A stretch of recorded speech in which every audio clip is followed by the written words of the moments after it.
Hello दोस्तों, कैसे हैं आप सब। तो दोस्तों, हमारे चैनल में उत्तराखंड की सीरीज चलाई जा रही है जिसमें आपको एकदम निःशुल्क कोर्स कराया जा रहा है। तो दोस्तों, हमेशा की तरह थोड़ी सी 1 मिनट आपसे मैं कुछ बातें कर लेता हूँ, कुछ आपको जानकारी दे देता हूँ। तो दोस्तों, हमारे चैनल में जैसे कि हमने उत्तराखंड का कोर्स शुरू किया था, तो हमने उत्तराखंड के भूगोल से शुरू किया था। उत्तराखंड के भूगोल की हम लोग 10 वीडियो पहले अपलोड कर चुके हैं। अगर अभी तक आपने वो वीडियो नहीं देखी हैं तो आप हमारे डिस्क्रिप्शन में जाएंगे, आपको वहाँ से लिंक मिल जाएगा। और दोस्तों, अगर आप हमारे फेसबुक पेज से जुड़ना चाहते हैं तो आप जुड़ सकते हैं। वहाँ से आपको बहुत सारी जानकारियाँ मिलती रहती हैं, नई नई अपडेट आपको मिलती रहती हैं। उसका लिंक आपको नीचे डिस्क्रिप्शन में मिल जाएगा। और साथ ही साथ में दोस्तों, हमारे चैनल में आधुनिक भारत का इतिहास भी चल रहा है, जिसमें हमारा कोर्स काफ़ी आगे पहुँच चुका है। तो कम्प्लीटली हम लोग उत्तराखंड की तैयारी यहाँ पर से हमारे चैनल से करवा रहे हैं। आपको सब कुछ हमारे चैनल पर मिलेगा। और साथ ही साथ में राजेंद्र बलौदी जी की जो पुस्तक है उत्तराखंड समग्र ज्ञान कोश की, उसकी भी एक सीरीज हमारे चैनल के माध्यम से आपको करवाई जा रही है। ये सारे के सारे लिंक आपको नीचे डिस्क्रिप्शन बॉक्स में आपको मिल जाएंगे। तो दोस्तों, चलिए हम लोग बात कर लेते हैं अपने टॉपिक की। तो हमने जैसे उत्तराखंड का भूगोल चल रहा था, हमने उसके साथ साथ उत्तराखंड का इतिहास भी चला दिया है। तो उत्तराखंड के इतिहास की हम लोग 3 वीडियो अपलोड कर चुके हैं। आज हमारी ये चौथी वीडियो है। तो 3 वीडियो में हमने क्या पढ़ा, हमने 3 वीडियो में आपको 2 वीडियो मैंने आद्य ऐतिहासिक काल की पढ़ाई दी और 1 वीडियो मैंने आपको प्रागैतिहासिक काल की पढ़ाई थी। तो जो प्रागैतिहासिक काल की जो वीडियो इससे पहले हुई थी उसमें मैंने आपको पूरा प्रागैतिहासिक काल पढ़ा दिया है। और प्रागैतिहासिक काल से जो भी क्वेश्चन, जो भी फैक्ट बनते हैं, आपको कंप्लीट करा दिए हैं। थोड़ा आद्य ऐतिहासिक काल थोड़ा हमारा लंबा जाता है, यहाँ से 3-4 वीडियो यहाँ से बनेंगी, तो उनको हम थोड़े विस्तार से पढ़ेंगे। और मैंने आपसे पहले ही कहा था कि मैं आपको जो कुछ पढ़ाऊंगा वो एकदम विस्तार से पढ़ाऊंगा।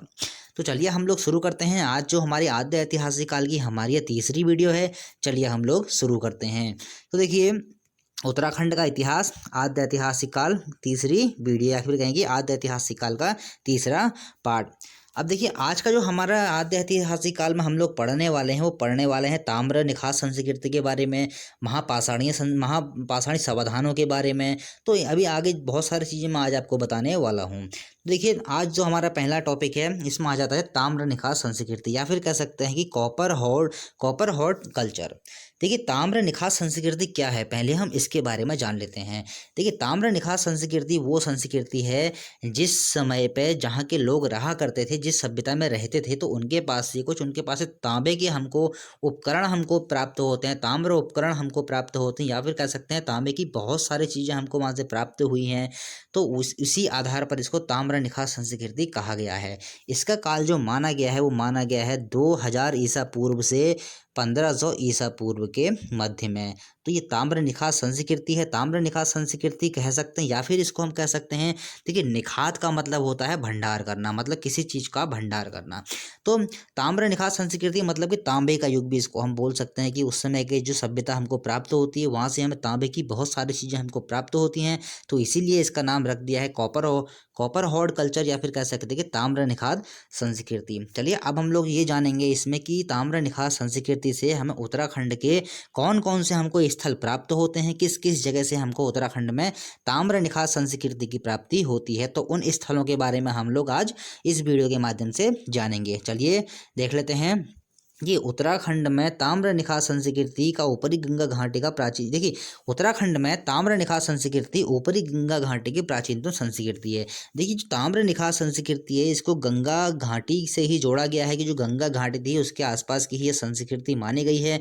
तो गंगा घाटी तो उत्तराखंड में ही पड़ती है, उत्तर प्रदेश में ही पड़ती है। तो इसी से गंगा घाटी से ही ताम्र जो निखात संस्कृति है इसको जोड़ा गया है। अब देखिए, हम बात कर लेते हैं कि उत्तराखंड में इस संस्कृति से हमको यहाँ कौन कौन से स्थल प्राप्त होते हैं, जहाँ से एग्जाम में बहुत ही महत्वपूर्ण क्वेश्चन बनते हैं। देखिए, उत्तराखंड में सर्वप्रथम इस संस्कृति के अवशेष हमको मिलते हैं बहादुराबाद में। बहादुराबाद कहाँ है, हरिद्वार से 13 किलोमीटर दूर पड़ता है बहादुराबाद। तो यहाँ से हमको 1951 ईस्वी में ये अवशेष प्राप्त होते हैं ताम्र निखात संस्कृति के। बहुत ही इंपॉर्टेंट क्वेश्चन है आने वाले एग्जाम की दृष्टि से। एग्जाम में क्वेश्चन कैसे बनेगा कि उत्तराखंड में ताम्र निखात संस्कृति से संबंधित स्थल की सर्वप्रथम खोज कहाँ पर हुई, या फिर कि सर्वप्रथम हमें अवशेष कहाँ पर मिलते हैं। आपका उत्तर क्या हो जाएगा, बहादुराबाद, हरिद्वार में 1951 ईस्वी में। दोस्तों डेट बहुत पूछता है एग्जाम में, आपको याद रखनी है। 1951 में इसकी खोज हुई थी, या फिर कह सकते हैं कि 1951 में हमको यहाँ से अवशेष प्राप्त हुए थे। 1951 ईस्वी में ही हमको यहाँ से यहाँ नहर खोदी जा रही थी, तो जब नहर खोदते समय ही वहाँ से ये उपकरण या फिर कह सकते हैं जो तांबे के अवशेष थे वहाँ से मिलते हैं। अब देखिए यहाँ से क्या क्या प्राप्त होता है उनके बारे में भी जान लेते हैं। देखिए यहाँ से प्राप्त होता है, देखिए भल्लाग्र। अब भल्लाग्र किसे कहते हैं? भल्लाग्र कहते हैं, आपने भाला देखा होगा किसी भी, जब कोई आपने जो कोई मूवी देखी होगी तो उसमें देखते होंगे जो युद्ध करते हैं भाला होता है, तो उस भाले का जो आगे का हिस्सा होता है इतना सा हमें वहाँ से हिस्सा प्राप्त होता है, उसे भल्लाग्र बोला जाता है। आने वाले एग्जाम में ऐसा पूछा जा सकता है दोस्तों कि ताम्र निखात संस्कृति से संबंधित भल्लाग्र नाम का उपकरण हमको कहाँ से प्राप्त होता है? आपका उत्तर क्या हो जाएगा? बहादुराबाद से। और देखिए उसके बाद हमको कुछ वहाँ कड़े मिलते हैं, कुछ हमें चूड़ियाँ मिलती हैं, और कुछ वहाँ से लोहित मृदभांड भी मिलते हैं, जो कि लोहित मृदभांड का मतलब क्या है? लाल रंग के मिट्टी के बर्तन। तो ये सब चीज़ें हमको यहाँ से प्राप्त होती हैं। यहाँ से बहुत ही महत्वपूर्ण क्वेश्चन बनते हैं कि उत्तराखंड में ताम्र निखात संस्कृति की पहली खोज कह सकते हैं, या फिर प्रथम अवशेष हमको कहाँ से प्राप्त होते हैं? बहादुराबाद हरिद्वार से 1951 ईस्वी में। चलिए ठीक है, हम लोग बढ़ते हैं आगे। तो पहला स्थल तो हमको मिलता था बहादुराबाद, दूसरा स्थल हमको मिलता है बनकोट। देखिए बनकोट है कहाँ? पिथौरागढ़ में। तो ये भी ताम्र निखात संस्कृति से ही संबंधित स्थल है उत्तराखंड में। और देखिए इसकी खोज होती है 1989 ईस्वी में, और यहाँ से देखिए हमको मिलती हैं 8 ताम्र मानवाकृतियाँ मिलती हैं। देखिए दोस्तों इसके बारे में भी थोड़ा सा मतभेद है इतिहासकारों में कि ये मानवाकृतियाँ हैं या फिर कोई औजार हैं, लेकिन अधिकांश किताबों में हमको ये मानवाकृतियाँ ही मिली हैं। तो और आयोग भी मानवाकृतियाँ ही इसको सही मानता है, तो हमको मानवाकृतियाँ ही लेकर ही चलना है।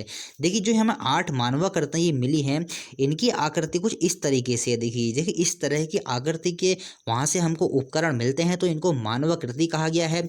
और कुछ इन इतिहासकारों ने इसको कहा गया है कि कोई ये नुकीले उपकरण भी हो सकते हैं, लेकिन इनका उपयोग किसमें किया जाता था इस बारे में किसी में भी एकमत नहीं है।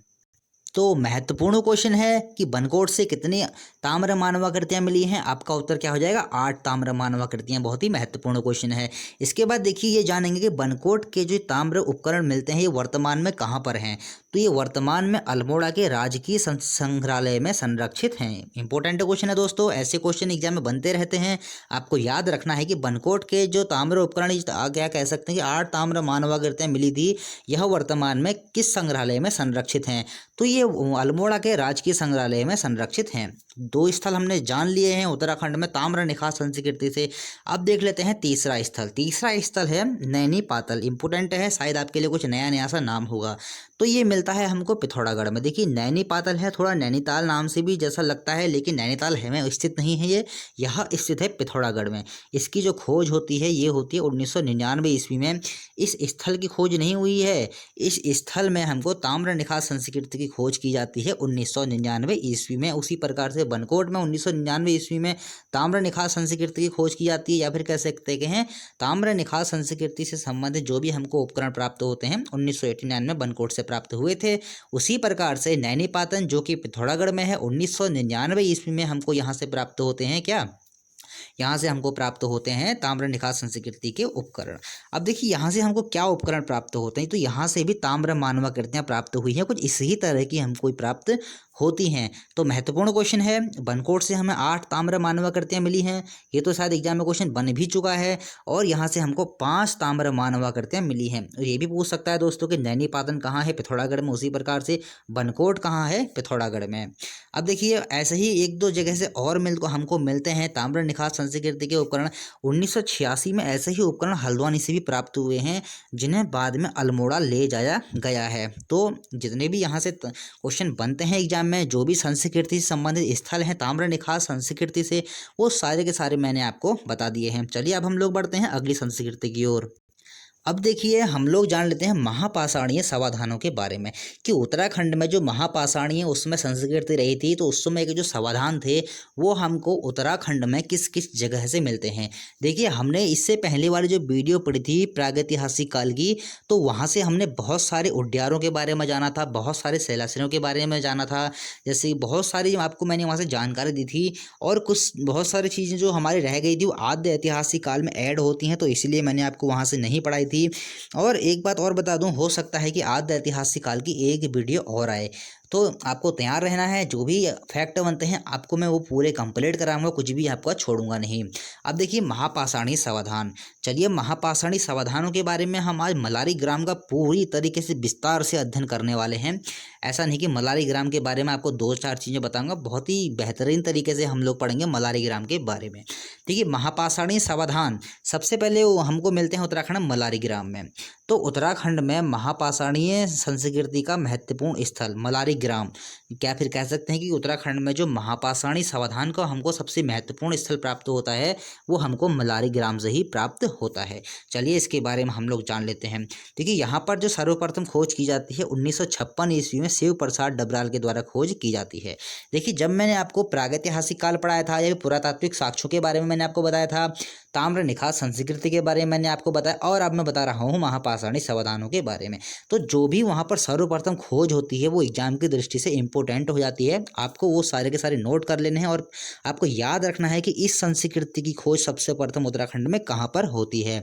तो महापाषाणी समाधान 1956 ईस्वी में शिव प्रसाद डबराल द्वारा यहाँ से खोजे गए थे। कहाँ से? मलारी ग्राम से। डेट आपको याद रखनी है, बहुत ही इंपॉर्टेंट डेट है। 1956 ईस्वी में शिव प्रसाद डबराल द्वारा यहाँ खोज की गई थी महापाषाणी समाधानों की। चलिए हम लोग मलारी ग्राम की जरा स्थिति की बात कर लेते हैं कि इसकी स्थिति कहाँ पर बनती है। तो यह स्थित है चमोली में, सॉरी थोड़ा सा, चलिए ठीक है, यह स्थित है चमोली में। और देखिए चमोली में कहाँ पर? तिब्बत बॉर्डर के पास नीति घाटी में। मतलब जो चमोली है वह चीन से लगा हुआ है, भूगोल में आपको पढ़ा चुका हूँ। तो तिब्बत जो है कि वर्तमान में चीन के अंडर में ही आता है। तो चीन तिब्बत कहें या फिर चीन कहें, बात एक ही है। चमोली में तिब्बत बॉर्डर के पास नीति घाटी में यह मलारी ग्राम स्थित है। और देखिए धौलीगंगा नदी के तटीय क्षेत्र में, याद रखेंगे धौलीगंगा नदी के तटीय क्षेत्र में। धौलीगंगा नदी कौन सी जाएगी? ये हो जाएगी आपकी पश्चिमी धौलीगंगा, क्योंकि चमोली की साइड जो पड़ती है पश्चिमी धौलीगंगा, जो गढ़वाल साइड में पड़ेगी पश्चिमी धौलीगंगा ही पड़ेगी। तो उस धौलीगंगा नदी के तटीय क्षेत्र में मलारी ग्राम स्थित है। इसकी ये देखिए एग्जाम में क्वेश्चन ऐसे ही बन सकता है कि किस नदी के तटीय क्षेत्र में स्थित है? धौलीगंगा के। और किस घाटी में स्थित है? नीति घाटी में। और चमोली के पास कहाँ पर इसकी स्थिति बनती है, फिर किस देश के बॉर्डर के पास यह स्थित है? तिब्बत बॉर्डर के पास। तो इस तरीके से आपसे एग्जाम में क्वेश्चन पूछा जा सकता है, तो आपको हर तरीके से तैयार रहना है। तो देखिए पहली खोज तो होती है 1956 ईस्वी में यहाँ पर से शिव प्रसाद डबराल के द्वारा। और दूसरी खोज देखिए यहाँ से कौन करते हैं?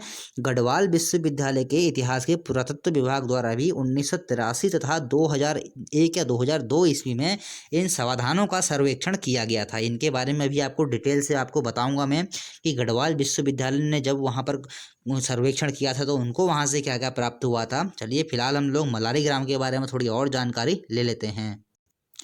तो देखिए मलारी ग्राम से जो हमको प्राप्त समाधान मिले हैं उन समाधानों में हमको क्या क्या मिलते हैं, यहाँ से एग्जाम में क्वेश्चन बनता है। दोस्तों आपको याद ध्यान से ये लेक्चर पढ़ना है, बहुत ही महत्वपूर्ण है। यहाँ से क्वेश्चन एग्जाम में बनते आए हैं और आगे भी बनेंगे। तो देखिए नर कंकाल मिलते हैं यहाँ से, भेड़ों के कंकाल मिलते हैं और घोड़ों के हमको यहाँ से कंकाल प्राप्त होते हैं। और देखिए एक महत्वपूर्ण चीज़ इसमें देखेंगे, इन कंकालों के सिर के समीप में हमको कुछ वस्तुएं भी यहाँ से प्राप्त होती हैं। पहले होता क्या था, जैसे महापाषाणी से जो संस्कृति थी उस समय लोग क्या करते थे, जैसे किसी भी शव को दफनाते थे उसके साथ वो उसकी जो प्रिय चीज़ें होती हैं या उसकी रोज़मर्रा की चीज़ें होती हैं तो उनको उसके साथ दफना दिया करते थे। तो देखिए उसी प्रकार से क्या क्या हमें प्राप्त होते हैं। देखिए हमको मिलते हैं यहाँ कुछ मिट्टी के बर्तन मिलते हैं, कुछ तस्तरियाँ मिलती हैं और हत्थे युक्त कुतुब मिलते हैं। इसको देखिए कुतुब क्या होता है, इंपॉर्टेंट है, कुछ नया सा नाम है। एग्जाम में क्वेश्चन बन सकता है कि हत्थे युक्त कुतुब हमको कहाँ पर प्राप्त हुए हैं? उत्तराखंड में। तो आपका उत्तर क्या हो जाएगा? मलारी ग्राम में प्राप्त होते हैं। अब ये कुतुब होता क्या है? देखिए हैंडल लगा हुआ एक लोटा होता है, उसी को कुतुब बोला जाता है। चलिए मैं आपको थोड़ा सा बना के दिखा देता हूँ ये किस तरह का होता होगा उस टाइम पे। तो देखिए ये मैं आपको बना के दिखा देता हूँ एक चित्र। ये लोटा है और देखिए इसमें ये लगा होता था हैंडल, ये हो गया हैंडल इसका। तो इसी को बोला जाता था कुतुब। तो इस प्रकार से देखिए ये हम इसको क्या बोलेंगे? कुतुब। तो यही था उस समय का कुतुब। आपको देखिए आपको जब कोई चीज़ अगर हम देख लें सामने, हमारे सामने कोई चित्र आ जाता है तो हमको आसानी से वो चीज़ याद हो जाती है। इसलिए जो ज़रूरत होती है तो मैं आपके सामने चित्र भी बना देता हूँ। तो मिट्टी के बर्तन मिलते हैं, तस्तरियाँ मिलती हैं, हत्थे युक्त कुतुब मिलते हैं, हैंडल लगा हुआ जिसे बोलते हैं, हैंडल लगा हुआ लोटा, और विभिन्न प्रकार की यहाँ से टोंटी भी हमको प्राप्त हुई हैं। दोस्तों देखिए, वीडियो बनाने में, मैटर इकट्ठा करने में बहुत मेहनत लगती है, क्योंकि उत्तराखंड में ऐसी कोई किताब है नहीं कि हम लोग जहाँ से एक किताब से ही सारा का सारा मैटर इकट्ठा कर लें। 4-5 बुक्स पढ़नी पड़ती हैं, तभी जाके ये नोट्स हम बना पाते हैं। तो दोस्तों चैनल को लाइक कर दिया कीजिए और शेयर ज़रूर कर दिया कीजिए, ताकि सभी को इस चैनल से आप जो भी जिनको भी ज़रूरत है उनको हेल्प मिल सके। या फिर कह सकते हैं कि जिनके पास ऑनलाइन कोर्स खरीदने के लिए पैसे नहीं हैं, या फिर जो ऑनलाइन कोचिंग से अफोर्ड नहीं कर पाते हैं, आप उनको हमारी वीडियो ज़रूर सेंड कर दिया कीजिए, ताकि हमारे द्वारा कुछ उनके लिए सहायता हो सके। चलिए ठीक है, आगे देख लेते हैं मलारी ग्राम के बारे में। देखिए यहाँ से प्राप्त एक सुंदर कुतुब पर चमकदार, देखिए यहाँ से प्राप्त एक सुंदर कुतुब पर चमकदार पॉलिश है। मतलब एक जो कुतुब मैंने अभी आपको बना के दिखाया था, वो एक बहुत ही अच्छी हालत में वहाँ से मिला है, चमकदार, उसमें पॉलिश अभी तक है, और उसके हत्थे पर मोनाल पक्षी का आकर्षक चित्र अंकित है। देखिए बहुत ही महत्वपूर्ण क्वेश्चन बन गया है। यहाँ से एग्जाम में ऐसे क्वेश्चन बन सकता है कि उत्तराखंड में किस स्थल से हमको एक कुतुब पर मोनाल पक्षी का आकर्षण चित्र बना हुआ मिलता है या फिर प्राप्त होता है। तो आपका उत्तर क्या हो जाएगा? मलारी ग्राम से। देखिए बहुत ही डीप मैं आपको पढ़ा रहा हूँ, उत्तराखंड के पीसीएस लेवल तक ये सब कुछ कवर कर जाएगा। तो यहाँ से प्राप्त कुतुब में एक चमकदार पॉलिश और उसके हत्थे पर, हत्था क्या था जो मैंने आपको ऐसे बना के दिखाया था, तो इस प्रकार का था। यहाँ पर कहीं से इसमें मोनाल का जो है चित्र बना हुआ हमको प्राप्त होता है।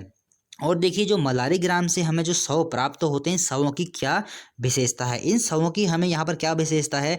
यहाँ के शवों को सीधा नहीं बल्कि औंधा लेटाकर रखा गया है। औंधा मतलब क्या होता है? देखिए एक तो होता है सीधा लेटना, एक होता है औंधा लेटना, मतलब कि उल्टा उल्टा लेटाना और उसके घुटनों को मोड़ के रखना। मतलब उल्टा लेटा के उसके घुटनों को मोड़ के रखना, उसे ही बोलते हैं औंधा लेटाकर रखा जाना। तो ये भी क्वेश्चन एग्जाम की दृष्टि से बहुत ही महत्वपूर्ण है कि उत्तराखंड में शवों को किस जगह पर सीधा नहीं अपितु औंधा लिटाकर रखा गया है। आपका उत्तर क्या हो जाएगा? मलारी ग्राम में। तो मलारी ग्राम का हम लोग बहुत गहन तरीके से अध्ययन कर रहे हैं, कोई सा भी क्वेश्चन आपका यहाँ से नहीं छूटेगा। चलिए हम लोग बढ़ते हैं आगे। और देखिए जो हमको यहाँ से मैंने आपको बताया कि जो औंधे मुंह जो रख के यहाँ पर से सावधान हमको प्राप्त होते हैं, घुटने मोड़े हुए, इन समाधियों को पशुचारक जाति का भी बताया गया है उस टाइम पे, कि जो ये समाधियाँ थी ये पशुचारक जातियों की हो सकती हैं। और शवों को औंधे मुंह लेटाना तथा उनके साथ मिट्टी के बर्तन रखने की प्रथा 2000 ईसा पूर्व में ईरान तथा अफगानिस्तान व मध्य एशियाई देशों में थी। तो ऐसा भी क्वेश्चन बन सकता है दोस्तों कि शवों को औंधे मुंह लेटाना तथा उनके साथ मिट्टी के बर्तन रखने की प्रथा किन किन देशों में हुआ करती थी, या फिर कह सकते हैं कि यह उत्तराखंड में किस जगह से हमको प्राप्त होता है। तो मलारी ग्राम से हमको ऐसे समाधान प्राप्त होते हैं, और ऐसे ही जो प्रथा थी वो ईरान में, अफगानिस्तान में और मध्य एशियाई देशों में प्रचलित थी। चलिए ठीक है, अब मैंने आपको देखिए फिर क्या, देखिए 1983 ईस्वी में हेमवती नंदन बहुगुणा विश्वविद्यालय द्वारा यहाँ पर सर्वेक्षण किया जाता है, तो उनको भी यहाँ से कुछ चीज़ें प्राप्त होती हैं। अब देखिए उनको यहाँ से क्या प्राप्त चीज़ें होती हैं? देखिए लौह उपकरण प्राप्त होते हैं, काले लाल काले धूसर मृद भांड यहाँ से प्राप्त हुए हैं, कुतुब प्राप्त हुए हैं। कुतुब मतलब क्या? वही लोटा जिसमें एक हैंडल लगा हुआ होता है, उसी को हम लोग बोलते हैं कुतुब। और साथ ही साथ में कुछ समाधान भी यहाँ से प्राप्त होते हैं, और वही जैसे कुछ कुछ टोंटियाँ भी हमको वहाँ से प्राप्त होती हैं। और एक बात और ध्यान रखेंगे दोस्तों कि जो ये गढ़वाल विश्वविद्यालय का यह प्रथम सर्वेक्षण था, तो एग्जाम में ऐसे क्वेश्चन बन सकता है कि गढ़वाल विश्वविद्यालय, या फिर कह सकते हैं हेमवती नंदन बहुगुणा गढ़वाल विश्वविद्यालय द्वारा मलारी ग्राम का प्रथम सर्वेक्षण कब किया गया था। तो 1983 ईस्वी में इन लोगों ने प्रथम सर्वेक्षण किया था, और दूसरा सर्वेक्षण मैं भी आपको बताऊँगा, उसके बारे में भी हम लोग चर्चा करेंगे। पहले हम लोग प्रथम सर्वेक्षण के बारे में जान लेते हैं। अब देखिए यहाँ से एक बहुत ही महत्वपूर्ण चीज़ हमको क्या प्राप्त होती है, यहाँ से एक पशु का हमें पूर्ण कंकाल मिलता है, जिसकी पहचान हिमालयी पशु जुबू या फिर वर्षप के रूप में की गई है। तो एक कोई याक जैसा दिखने वाला ये कोई जानवर रहा होगा, तो उसको जुबू नाम दिया, जुबू नाम से पुकारा जाता होगा, या फिर जुबू नाम इसका होगा, वर्षप भी इसको बोला जाता है। तो आपको दोनों याद रखने हैं दोस्तों, बहुत ही महत्वपूर्ण क्वेश्चन है आने वाले एग्जाम की दृष्टि से। हो सकता है आने वाले एग्जाम में आपको ये क्वेश्चन दिखे कि उत्तराखंड में किस जगह से किस आद्य ऐतिहासिक स्थल की जगह से हमको जोबू नामक एक जानवर का पूर्ण कंकाल प्राप्त होता है? आपका उत्तर क्या हो जाएगा? आपका उत्तर हो जाएगा मलारी ग्राम से। और यह किसकी जांच में या फिर किसके सर्वेक्षण में हमको प्राप्त होता है? तो यह प्राप्त होता है हेमवती नंदन बहुगुणा गढ़वाल विश्वविद्यालय के सर्वेक्षण द्वारा सन 1983 ईस्वी में। तो देखिए यहाँ से कुछ और हमें पशुओं के कंकाल मिलते हैं। आपकी जानकारी के लिए मैं वो भी बता देता हूँ, आप इनको नोट भी कर लीजिए। कुत्ते, बकरी और भेड़ों की भी यहाँ से हमको कंकाल प्राप्त होते हैं।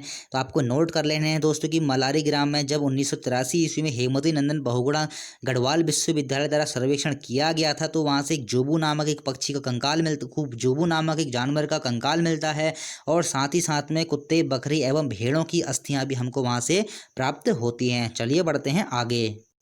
अब देखिए गढ़वाल विश्वविद्यालय द्वारा पहला सर्वेक्षण 1983 ईस्वी में किया गया था और गढ़वाल विश्वविद्यालय के इतिहास पुरातत्व विभाग ने यहाँ दूसरा सर्वेक्षण 2002 ईस्वी 2001 या 2002 ईस्वी में यहाँ पर किया गया था। और देखिए उस समय उनको यहाँ से क्या क्या चीज़ें प्राप्त होती हैं उनके बारे में हम लोग जान लेते हैं। देखिए यहाँ से मिट्टी के बर्तन कुछ प्राप्त होते हैं, कुछ जानवरों के कंकाल प्राप्त होते हैं, कांस्य से कटोरा प्राप्त हुआ है, नर कंकाल प्राप्त होते हैं। और देखिए सबसे महत्वपूर्ण क्वेश्चन क्या बनता है कि जो नर कंकाल यहाँ से हमको प्राप्त होता है उसके ऊपर 5.2 किलो का हमको एक स्वर्ण मुखौटा भी प्राप्त होता है। तो बहुत ही महत्वपूर्ण क्वेश्चन है, एग्जाम में बन भी चुका है कि उत्तराखंड के किस जगह से 5.2 केजी का स्वर्ण मुखौटा हमको प्राप्त हुआ है। आपका उत्तर क्या हो जाएगा? मलारी ग्राम से। और देखिए यहाँ से हमको कुछ कुतुब प्राप्त होते हैं, टोंटी युक्त कुतुब भी। देखिए कुतुब भी दो प्रकार के हुआ करते थे, एक कुतुब वो थे जिसमें हैंडल नहीं होता था, दूसरा कुतुब क्या था जिसमें नहीं एक कुतुब देख कुतुब एक तो कुतुब ऐसा था कि जिसमें हैंडल होता था, दूसरा कुतुब क्या था उसमें हैंडल होने के साथ साथ ही उसमें एक आगे से चोंच की तरह एक टोंटी लगी हुआ करती थी, उसको बोला जाता था टोंटी युक्त कुतुब। ऐसे ही लोहे के कुछ बाणाग्र प्राप्त होते हैं, कुछ बाण प्राप्त होते हैं और साथ ही साथ में कुछ छुरियां प्राप्त होती हैं। तो आपको मैं सारी की सारी जानकारी यहाँ से दे रहा हूँ ताकि आपको किसी भी किताब को पढ़ने की आवश्यकता ना पड़े। तो चलिए फिर देखिए, अब देखिए यहाँ की जो हमको मलारी ग्राम से जो हमको गुफा मिलती है, तो जो यहाँ के समाधान हमको प्राप्त होते हैं, ये इनकी क्या विशेषता रही होगी उस टाइम पे। तो इनको क्या किया गया है, यहाँ इनको पहाड़ी को काटकर गुफा रूप में मलारी ग्राम के समाधानों का निर्माण किया गया है। मतलब कि देखिए एक तो समाधान कैसे होते हैं कि उनको ज़मीन में खोदकर उनकी कब्र बनाई जाती है, लेकिन यहाँ से हमको इस प्रकार की नहीं, हमको यहाँ से एक गुफा के रूप में हमको यहाँ से समाधान प्राप्त होते हैं। मतलब एक पहाड़ी को काटकर उसमें गुफा जैसी बनाई जाती होगी, तो उसी में समाधानों का निर्माण किया जाता है। अब देखिए जो यहाँ से हमको मलारी ग्राम से हमको समाधान प्राप्त होते हैं, तो जो राहुल सांकृत्यायन हैं उन्होंने इनको खस जाति का माना है। तो दोस्तों एग्जाम में ऐसे क्वेश्चन कभी कभी बन जाते हैं कि जो मलारी के समाधानों को राहुल सांकृत्यायन ने किस जाति का माना है, इन्होंने खस जाति का माना है। और जो HD सांकलिया हैं इन्होंने भी इनको आर्यों से संबद्ध माना है। तो ये इंपॉर्टेंट है, एग्जाम में बन जाते हैं दोस्तों ऐसा क्वेश्चन कि HD सांकलिया ने मलारी ग्राम के जो समाधान प्राप्त होते हैं उनको किसी से संबद्ध माना है, उन्होंने इसको आर्यों से संबद्ध माना है। चलिए बढ़ते हैं आगे। देखिए कुछ समाधान और प्राप्त हुए हैं उनके बारे में जानते हैं, महत्वपूर्ण है। यहाँ से देखिए अपना एक गांव आ जाता है नौला जनल गांव। नौना जैनल गांव खोज, यहाँ से जो समाधान खोजे हैं यशोधर मठपाल ने यह खोजा है। और जो इसकी स्थिति है वो बनती है अल्मोड़ा के रामगंगा घाटी पर। दोस्तों बहुत ही इंपॉर्टेंट क्वेश्चन है, एग्जाम में क्वेश्चन ऐसे बन सकता है आपका कि नौला जैनल गांव कहाँ है। आपका उत्तर क्या हो जाएगा? अल्मोड़ा में। किस घाटी में? रामगंगा घाटी में यह स्थित है। अब देखिए यहाँ पर देखिए पहले इसको यशोधर मठपाल ने इसको खोजा था, लेकिन उन्होंने कुछ खास जानकारी वहाँ से प्राप्त नहीं कर पाए थे। लेकिन फिर 1990, 1991 व 1995, 1996 के मध्य में गढ़वाल विश्वविद्यालय द्वारा जो वहाँ से उनका सर्वेक्षण किया गया था, तो अल्मोड़ा रामगंगा की घाटी में ही कुछ महापाषाणीय समाधान उनके द्वारा खोजे गए थे। देखिए जो यशोधर मठपाल ने जो खोजे थे वो नौला जनरल गांव में खोजे थे जो रामगंगा घाटी पर स्थित था। और जो गढ़वाल विश्वविद्यालय द्वारा जो खोज की गई थी वो इन्होंने खोज की थी सानड़ा तथा बसेड़ी नामक दो ग्राम थे। ये भी जो नौला जनरल गांव है उसी के बहुत ही पास स्थित हैं, थोड़ी सी दूरी पर स्थित हैं। तो यहाँ पर से रामगंगा घाटी पर ही ये गाँव स्थित हैं, अल्मोड़ा में ही। याद रखेंगे सानड़ा तथा बसेड़ी ग्राम कहाँ स्थित हैं दोस्तों, इंपॉर्टेंट हैं। ऐसे नाम अक्सर पूछ ले जाते हैं क्योंकि ये इतिहास से संबंधित है। नौला जनरल गांव देखिए इतिहास से संबंधित है। जितने भी गांवों के बारे में मैंने अभी तक आपको बताया है सारे के सारे इतिहास से संबंधित हैं। तो यहाँ से क्वेश्चन बन सकते हैं नहीं, बनते हैं। उसी प्रकार से सानड़ा व बसेड़ी गांव भी बहुत इंपॉर्टेंट है, अल्मोड़ा में स्थित है, रामगंगा घाटी पर। अब देखिए यहाँ से हमको दो प्रकार के हमको यहाँ से समाधान प्राप्त होते हैं। अब देखिए कौन कौन से हमको प्राप्त होते हैं उनके बारे में हम लोग जान लेते हैं। तो वो कौन कौन से हैं जिनको वैज्ञानिक भाषा में बोलते हैं शिष्ट बरियल और अर्ण बरियल। तो दो प्रकार के समाधान यहाँ से प्राप्त होते हैं दोस्तों। एग्जाम में ऐसे क्वेश्चन बन सकता है कि शिष्ट बरियल और अर्ण बरियल प्रकार के समाधान उत्तराखंड में हमको किस स्थल पर मिलते हैं। आपका उत्तर क्या हो जाएगा, सानड़ा व बसेड़ी ग्राम अल्मोड़ा से। या हो सकता है सानड़ा व बसेड़ी ग्राम ना दे, सिर्फ अल्मोड़ा ही दे, तो आपको अल्मोड़ा भी याद रखना है, सानड़ा व बसेड़ी भी याद रखना है। अब देखिए इनको हम जो शिष्ट बरियल हैं इनको हम क्या कहते हैं, देखिए इसको हम बोलते हैं प्रस्तर पेटिका समाधान। मतलब प्रस्तर पेटिका, देखिए पेटिका मतलब क्या हो गया, मतलब ताबूत में दफन समाधान थे। ये जो ताबूत था उसमें दफन ये समाधान थे। ताबूत आपको पता ही है किस प्रकार का होता है।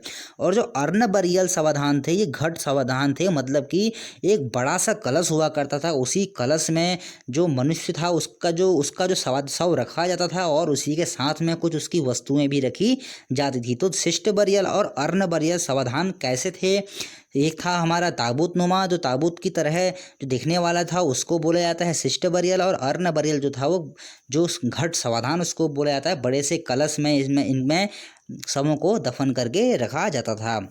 अब देखिए सानड़ा से प्राप्त हमें कितने शिष्ट बरियल प्राप्त होते हैं, तो सानड़ा ग्राम से हमको प्राप्त होते हैं 9 शिष्ट बरियल, और हमको देखिए बसेड़ी ग्राम से हमको 6 शिष्ट बरियल समाधान प्राप्त होते हैं। तो ये इंपॉर्टेंट है, कभी कभी क्वेश्चन जब डीप पूछ लिया जाता है तो ऐसे क्वेश्चन बन जाते हैं दोस्तों कि सानड़ा ग्राम से हमको कितने शिष्ट बरियल समाधान प्राप्त होते हैं। आपका उत्तर क्या हो जाएगा, 9। और बसेड़ी से कितने शिष्ट बरियल समाधान प्राप्त होते हैं, आपका उत्तर क्या हो जाएगा, 6 प्रकार के। या फिर 6 प्रकार नहीं, 6 हमको वहाँ से शिष्ट बरियल प्राप्त होते हैं। और देखिए अर्ण बरियल हमको सिर्फ बसेड़ी ग्राम में ही प्राप्त हुआ है। अर्ण बरियल हमको कहाँ, बसेड़ी ग्राम में प्राप्त होता है। अर्ण बरियल हमको सानड़ा ग्राम में प्राप्त नहीं हुआ है, सिर्फ बसेड़ी ग्राम में हमको प्राप्त हुआ है। ये भी आपको याद रखना है। चलिए बढ़ते हैं आगे। अब देखिए अल्मोड़ा के अन्य स्थलों पर भी महापाषाणीय समाधान हमको प्राप्त मिले हैं। यहाँ से कुछ हमको इतना खास मिला नहीं है, इसलिए हम सिर्फ स्थलों के बारे में जान लेते हैं कि किन किन स्थलों से और अन्य जो स्थल हैं अल्मोड़ा के किन किन स्थलों से हमको समाधान प्राप्त हुए हैं। देखिए दीना पानी से एक एकाश्म शिला हमको प्राप्त होती है, तो इसके बारे में आशंका या कह सकते हैं कि संभवतः इसके बारे में कहा गया है कि यह भी महापाषाणीय समाधान हो सकता है। देखिए उत्तराखंड है, कुछ भी बन सकता है यहाँ से। तो दीना पानी आपको याद रखना है कहाँ पर स्थित है, अल्मोड़ा में। और देखिए अल्मोड़ा में ही स्थल है कहाँ पर, बगवाली पोखर स्थल है, गड़ाई स्थल है, लधूड़ा स्थल है और गागरी गोल। दोस्तों एग्जाम में क्वेश्चन ऐसे बनते हैं, मैं बताऊं आपको। देखिए पूछा जाएगा गागरी गोल नामक स्थल कहाँ है, गागरी गोल नामक स्थल कहाँ है, अल्मोड़ा में। बगवाली पोखर नामक स्थल कहाँ है, बगवाली पोखर नामक स्थल कहाँ है, अल्मोड़ा में। बगवाली पोखर में जब मैं चंदों का इतिहास पढ़ाऊंगा आपको या फिर पवार शासनकाल पढ़ाऊंगा तो यहाँ पर एक आध युद्ध भी हुए हैं, तो इसकी जानकारी भी उस समय मैं आपको दूंगा। फिलहाल आपको ये याद रखना है कि बगवाली पोखर नामक स्थल कहाँ है, अल्मोड़ा में। गड़ाई, लधूड़ा और गागरी गोल नामक स्थल कहाँ है, अल्मोड़ा में। बहुत ही इंपॉर्टेंट नाम है, हल्के में मत लेना दोस्तों बिल्कुल भी। नामों को ऐसे ही क्वेश्चन आजकल एग्जाम में बन रहे हैं। तो हमने जान लिए हैं महापाषाणी समाधान, हमने जान लिया है कॉपर संस्कृति के बारे में। अब देखिए हम लोग जानेंगे चित्रित धूसर मृदभांड के बारे में, जिनको इंग्लिश में बोलते हैं पेंटेड ग्रेववेयर, या फिर इनको शॉर्टकट में बोला जाता है PWG। देखिए बहुत सारे मृदभांड हुए हैं, जैसे चित्रित धूसर मृदभांड हुआ है, काले लाल मृदभांड हुए हैं जिनको अंग्रेजी में बोला जाता है ब्लैक रेड वेयर, और इनकी जो शॉर्ट फॉर्म होती है BRW। अब देखिए चित्रित धूसर मृदभांड है, इनका जो काल रहा है वो क्या रहा है, 1200 ईस्वी। देखिए मैं लिख दे रहा हूँ यहाँ पर 1200 BC से ये रहेंगे आपके 600 BC तक, ये इनका काल रहता है चित्रित धूसर मृदभांड का। और जो काले लाल मृदभांड रहेंगे उनका जो काल रहता है वो रहता है 1500 ईसा पूर्व से 1200 ईसा पूर्व तक। उसी प्रकार हमारे देखिए उत्तर काले चित्र मृदभांड जो रहते हैं उनका काल रहा है 700 ईसा पूर्व से 300 ईसा पूर्व तक। और जो गैरिक मृदभांड रहे हैं उनका काल रहा है 2000 ईसा पूर्व से 1500 ईसा पूर्व तक। और जो ये चित्रित धूसर मृदभांड हैं, चिरते धूसर जो ये मृदभांड हैं इनको महाभारत कालीन मृदभांड भी कहा गया है। ये क्यों कहा गया है, आगे आपको इसके बारे में थोड़ी जानकारी दूंगा। अब चलिए, उत्तराखंड में चिरते धूसर मृदभांड के अवशेष हमको कहाँ से प्राप्त होते हैं, हम उन स्थलों के बारे में जान लेते हैं। देखिए, इसमें इस दिशा में हमारा जो सबसे पहला नाम आता है वो आता है थापली। थापली नामक स्थल स्थित है, यह है टिहरी में स्थित है। टिहरी में अलकनंदा घाटी में स्थित है। आने वाले एग्जाम की दृष्टि से बहुत ही महत्वपूर्ण क्वेश्चन है थापली, कि थापली कहाँ पर स्थित है, टिहरी में स्थित है, अलकनंदा नदी घाटी पर। अब देखिए, यहाँ से जब उत्खनन किया गया था तो यहाँ से चित्रित धूसर मृदभांड हमको प्राप्त हुए थे। वो कैसे प्राप्त हुए थे, देखिए, ये कुछ लघु जार के रूप में प्राप्त हुए हैं, कुछ तस्तरियाँ प्राप्त हुई हैं, कुछ कटोरे यहाँ से प्राप्त होते हैं। और जो ये हमको ये यहाँ पर से प्राप्त होते हैं मृदभांड, इन पर देखिए अनेक चित्रांकन भी हमको प्राप्त हुए हैं। उन चित्रांकनों में किस प्रकार के चित्रांकन हमको मिलते हैं, क्षैतिज चित्रकांत, क्षैतिज कोई अनुलंब रेखाएं, क्षैतिज रेखाएं, कुछ इस प्रकार की वहाँ से रेखाएं हमको प्राप्त होती है उन मृदभांडों से। और साथ ही साथ में सूर्य प्रतीक, सिग्मा और संकेंद्रित वृत्त, हमको इस प्रकार के उनमें हमको चित्रांकन प्राप्त होते हैं। किनमें, जो यहाँ से हमको ये धूसर मृदभांड प्राप्त हुए हैं। और एक देखिए, यहाँ से बहुत ही महत्वपूर्ण क्वेश्चन और मिल जाता है। यहाँ से हमको देखिए, यहाँ से एक मृदभांड मिलता है जिसमें उसमें भूसी का चित्र बना हुआ है। भूसी मतलब एक धान का जैसा चित्र बना हुआ है। तो उसी आधार पर यह भी कहा गया है कि यहाँ से यहाँ धान की खेती की जाती होगी। तो इसी प्रकार से यहाँ से धान की खेती के भी साक्ष्य हमको मिलते हैं। बहुत ही इंपॉर्टेंट क्वेश्चन है दोस्तों, आने वाले एग्जाम की दृष्टि से। उत्तराखंड में चित्रित धूसर मृद, या फिर कह सकते हैं उत्तराखंड में आद्य ऐतिहासिक काल से संबंधित धान की खेती करने के साक्ष्य कहाँ से मिलते हैं, आपका उत्तर क्या हो जाएगा, थापली ग्राम, टिहरी से अलकनंदा घाटी में। देखिए, क्वेश्चन ऐसे ही बन सकता है, कहाँ पर किस घाटी में प्राप्त हुआ था, अलकनंदा घाटी में किस जनपद में प्राप्त हुआ था, टिहरी जनपद में किस ग्राम में प्राप्त हुआ था, थापली ग्राम में। तो मैं आपको उसकी पूरी स्थिति पहले ही बता देता हूँ, आपके लिए कुछ ऐसा रहता नहीं कि एग्जाम में कुछ छूट जाए।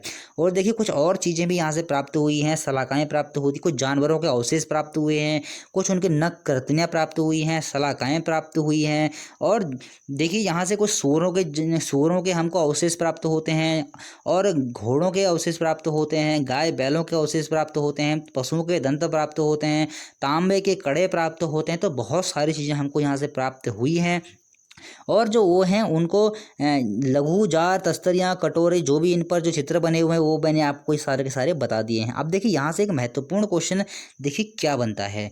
देखिए, यहाँ से लोहे की अनुपस्थिति पाई गई है, मतलब कि यहाँ से जो भी हमें चित्रित धूसर मृदभांड मिलते हैं उनमें लोहे की अनुपस्थिति हमको प्राप्त होती है। तो ये इंपॉर्टेंट क्वेश्चन हो गया कि लोहे की अनुपस्थिति हमको कहाँ से प्राप्त होती है। आपके सामने 4 ऑप्शन दे दिए जाएंगे, आपका सही उत्तर क्या हो जाएगा, थापली ग्राम। तो दोस्तों, इसी प्रकार से आपको क्वेश्चन बनाने पड़ते हैं और इसी प्रकार से आपको अपने तरीके से इनको याद भी करना पड़ता है। तो लोहे की अनुपस्थिति बहुत ही इंपॉर्टेंट है, यहाँ से हमें लोहे की अनुपस्थिति मिलती है और धान की खेती की यहाँ से साक्ष्य मिलते हैं, ये बहुत ही महत्वपूर्ण है। चलिए बढ़ते हैं आगे। तो थापली ग्राम के बारे में हमने जान लिया है। अगला जो चित्रित धूसर मृदभांड से संबंधित हमारा उत्तरकाशी में स्थल मिलता है वो मिलता है पुरोला। देखिए, पुरोला कहाँ है, उत्तरकाशी में कमल नदी के तट पर ये पुरोला स्थित है। तो यहाँ पर से दोस्तों कभी कभी एग्जाम में क्वेश्चन बन जाता है कि जैसे पुरोला किस नदी के तट पर है, आपका उत्तर क्या हो जाएगा, कमल नदी। और यह यमुना नदी घाटी पर ही स्थित है पुरोला, उत्तरकाशी जनपद, कमल नदी के तट पर, यमुना नदी घाटी में। अब देखिए, यहाँ से जब उत्खनन किया गया था तो यहाँ से किस प्रकार के हमको चित्रित धूसर मृदभांड मिलते हैं। तो यहाँ से वही तस्तरियाँ मिलती हैं, कुछ कटोरे मिलते हैं, पालतू पशुओं के दंत मिलते हैं, घटाकार मन का चित्र मिलते हैं, और चित्रित कुछ पक्षी मिलते हैं, सूअर और हॉप स्कॉच नामक कुछ चीज़ होगी वो हमको यहाँ से प्राप्त होती है। तो ये इंपॉर्टेंट नाम है, आपको याद रखना है कि हॉप स्कॉच की प्राप्ति हमको कहाँ से होती है, पुरोला ग्राम से। पुरोला कहाँ है, उत्तरकाशी में, कमल नदी के तट पर, यमुना नदी घाटी पर। अब देखिए, यहाँ पर से हमको इसकी क्या मुख्यतः बात पता लगती है। जब हमने थापली ग्राम पढ़ा था तो हमने देखा था कि हमको लोहे की अनुपस्थिति मिल रही है और पुरोला के चित्र धूसर मृदभांडों से हमको यहाँ से धातु के उपकरणों का अभाव मिलता है। तो जब भी क्या होता है दोस्तों, 4 ऑप्शन आपको जब भी दे दिए जाते हैं तो ऐसे कुछ आपके सामने ऑप्शन रख दिए जाते हैं। तो यहाँ से आपको ये सब चीज़ें याद रखनी। 4 ऑप्शन से में एक ऑप्शन ऐसा भी होगा कि पुरोला से धातु उपकरणों का अभाव मिलता है, या फिर कह सकते हैं कि ये चीज़ें मिली। 4 ऑप्शन इस तरह से आपके सामने रखे जाएंगे। अगर आपको पता है कि यहाँ से धातु उपकरणों का अभाव है तो आपका कभी भी उत्तर गलत नहीं हो सकता है। अब देखिए, जो हमको ये चित्रित धूसर मृदभांड मिलते हैं, मैंने आपको बताया था कि इनको महाभारत कालीन आर्यों से जोड़ा या फिर महाभारत कालीन इनको बताया गया है, क्योंकि जो इनका काल बैठता है उत्तराखंड में या फिर जो चित्रित धूसर मृदभांड में भारत के समय पे जो भी भारत के सापेक्ष हम लोग बात कर लेते हैं, जो भी चित्रित धूसर मृदभांड हमको प्राप्त होते हैं वो महाभारत संस्कृति से इसलिए जोड़ा गया है क्योंकि वो जो महाभारत का काल रहा था वो काल भी चित्रित धूसर मृदभांड के जैसा ही काल, मतलब उसी समय महाभारत का काल रहा था और उसी समय पे चित्रित धूसर मृदभांड संस्कृति भी चल रही होगी। तो इस प्रकार से एग्जाम में क्वेश्चन बन सकता है कि चित्रित धूसर मृदभांड को किस काल से जोड़ा गया है। आपका उत्तर क्या हो जाएगा? महाभारत काल से, या फिर कह सकते हैं कि महाभारत कालीन आर्यों से भी जोड़ा गया है। और ये देखिए बी लाल ने जोड़ा है महाभारत कालीन आर्यों से चित्रित धूसर मृदभांड संस्कृति को, तो आपको नाम भी याद रखना है। और देखिए उत्तराखंड की चित्रित धूसर मृदभांड का जो काल रहता है वो रहता है 1000 ईसा पूर्व के आसपास यह बैठता है। तो एग्जाम में दोस्तों ऐसा क्वेश्चन बन जाता है। अगर आप पीसीएस की तैयारी कर रहे हैं तो ऐसे ही क्वेश्चन पीसीएस में भी बनते हैं कि उत्तराखंड की चित्रित धूसर मृदभांड का काल बैठता है 1000 ईसा पूर्व। चलिए बढ़ते हैं आगे। तो देखिए अब जो ये है, अब नगरीकरण के बारे में हम लोग बात कर लेते हैं कि जब हमारा आद्य ऐतिहासिक काल चल रहा था, जो उसका अंतिम समय जब चल रहा था, तो ये बात भी सामने आती है कि उस समय नगरीकरण का आरंभ हो चुका था। तो उत्तराखंड में भी कुछ ऐसे ही नगरों की हमको प्राप्ति होती है जहाँ से ये पता चलता है कि जो भी वहाँ से हमको साक्ष्य मिलते हैं उनके आधार पर ही ये पता लगाया गया है कि उत्तराखंड में भी नगरीकरण उसमें प्रारंभ कुछ स्थलों पर हो चुका था। तो उनके बारे में हम लोग जान लेते हैं। देखिए पुरातत्व एवं साहित्यिक साक्ष्य उत्तराखंड राज्य में आद्य ऐतिहासिक काल में नगर होने का प्रमाण प्रस्तुत करते हैं। मतलब कि जो आद्य ऐतिहासिक काल का जो अंतिम उस समय अंतिम चल रहा था, उसका अंतिम समय चल रहा था, तो उस समय नगरीकरण के हमको यहाँ से कुछ प्रमाण मिलते हैं। तो देखिए गोविसाण सबसे पहले नगर आता है गोविसाण। गोविसाण वर्तमान में किस जगह को कहा गया है? काशीपुर को। और देखिए उसके बाद आता है गंगाद्वार। गंगाद्वार किसे कहा गया है? हरिद्वार को। कनखल, कंखल भी हरिद्वार में। ये कालकूट, कालकूट कालसी को कहा गया है। और सुगनानगर है और अलकनंदा घाटी है। तो इन जगहों पर नगरीकरण के हमको प्रमाण मिले हैं, मतलब जो खोजें की गई हैं उनके आधार पर कहा गया है कि इन जगहों पर नगरीकरण प्रारंभ हो चुका था। तो ये जितने भी नाम हैं दोस्तों एग्जाम में बन सकते हैं। आपके सामने 4 ऑप्शन रख दिए जाएंगे, उनमें से ये पूछा जाएगा कि बताइए इनमें से आद्य ऐतिहासिक काल में किस जगह पर नगरीकरण का प्रारंभ हो चुका था। तो 3 ऑप्शन तो ऐसे होंगे कि जिनमें ऐसे होंगे कि वहाँ नगरीकरण नहीं चल रहा होगा, लेकिन एक ऑप्शन आपके सामने जैसे गोविसाण रख दिया जाएगा, गंगाद्वार रख दिया जाएगा या कनखल रख दिया जाएगा, तो वही उत्तर आपका सही हो जाएगा। अब देखिए गोविसाण के बारे में एक चीज़ हम और जान लेते हैं, बहुत ही इंपॉर्टेंट चीज़ है। यहाँ से हमको 2600 ईसा पूर्व की ईस्ट टिकाएँ प्राप्त होती हैं। तो दोस्तों एग्जाम में क्वेश्चन ऐसे बन सकता है कि ईस्ट टिकाएँ उत्तराखंड में हमको कहाँ से प्राप्त हुई हैं? आपका उत्तर क्या हो जाएगा? गोविसाण से, या फिर कह सकते हैं कि काशीपुर से। तो बहुत ही महत्वपूर्ण है, आने वाले एग्जाम की दृष्टि से आ सकता है दोस्तों। 2020 में या फिर 2021 में जो भी एग्जाम होंगे तो उसकी दृष्टि से बहुत ही महत्वपूर्ण क्वेश्चन है ईस्ट टिकाएँ। और देखिए जो कालकूट है यहाँ से भी हमको प्रागैतिहासिक उपकरण मिलते हैं। प्रागैतिहासिक काल तो आपको पढ़ा चुका हूँ मैं, एक वीडियो पूरी कंप्लीट हो चुकी है, उसमें आपका प्रागैतिहासिक काल कंप्लीट हो चुका है।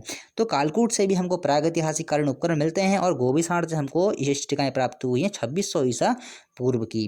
तो दोस्तों हो सकता है कि एक वीडियो और आए आद्य ऐतिहासिक काल की, कुछ फैक्ट आपके रह गए हैं तो वहाँ से आपकी कंप्लीट करवा दूंगा। ज़्यादा बड़ी वीडियो नहीं होगी, वो 10-15 मिनट की ही वीडियो होगी। तो दोस्तों बहुत देखिए हमारा जो कोर्स है बहुत तेज़ी से आगे बढ़ रहा है, हम लोग बहुत अच्छे से कवर कर रहे हैं अपने कोर्स को। अब देखिए हमारा जो ऐतिहासिक काल है, आद्य ऐतिहासिक काल है और प्रागैतिहासिक काल है, ये बस 1-2 वीडियो में समाप्त हो जाएगा। उसके बाद हम लोग शुरू करेंगे उत्तराखंड का ऐतिहासिक काल, जहाँ से हम लोग कुड़िंद राजवंश पढ़ेंगे, चंद राजवंश पढ़ेंगे, पवार राजवंश पढ़ेंगे, गोरखे हो गए, अंग्रेज हो गए, बहुत सारे राजवंश हमारे आए थे उस समय पे। खस आए थे, पौरव राजवंश आया था, कार्तिकेयपुर आया था, कत्तूरी आया था। तो सारा का सारा हम लोग विस्तार से अध्ययन करेंगे। तो दोस्तों अगर आपको वीडियो पसंद आती है, और दोस्तों एक बात और बताऊं, अगर आपको कुछ भी बात पूछनी होती है तो आप कमेंट बॉक्स में पूछ सकते हैं। मैं हर वीडियो में जो भी लोग कमेंट करते हैं उनका उत्तर मैं ज़रूर ही देता हूं। तो मुझे ऐसा लगता है कि मुझे आप लोगों से जुड़े रहना चाहिए, आप जो लोग भी बात करते हैं मैं उसका उत्तर आपको ज़रूर दूँ। तो दोस्तों मिलते हैं अगली वीडियो में। चैनल को लाइक कीजिए, सब्सक्राइब कीजिए और शेयर भी कर दिया कीजिए दोस्तों, जिसको इसकी ज़रूरत है आप उसको शेयर ज़रूर कर दिया कीजिए। तो मिलते हैं अगली वीडियो में।